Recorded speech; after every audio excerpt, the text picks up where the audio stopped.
čau, dneska pojedeme do skateparku Doubravice nad Svitovou, takže jo, užijte si video a jdeme na to. Takže jo, dneska už jdu do Doubravic, je asi 6:44 a už budeme za chvilku vydat. Takže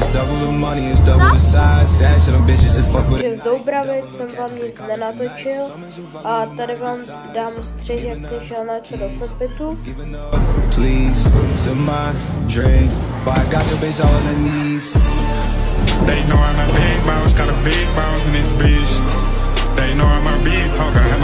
A tady mám klip z Doubravic.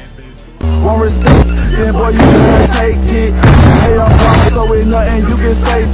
She want my dick, so that bitch she gotta take it. Make it face, I got some bitch naked.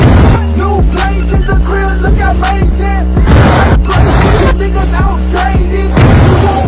Takže omlouvám si, že tohle YouTube video bude tak krátký, protože víc jsem tam toho prostě nestihl natočit.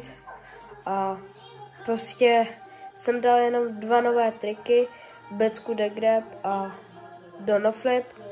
Víc jsem tam toho nedal, skoro brý na jednu, ale tak příště se povede a skatepark hodnotím 9,5 z 10. Jako je to dobrý skatepark, ale jsou tam prostě třeba v té rezině jsou velké díry celkem.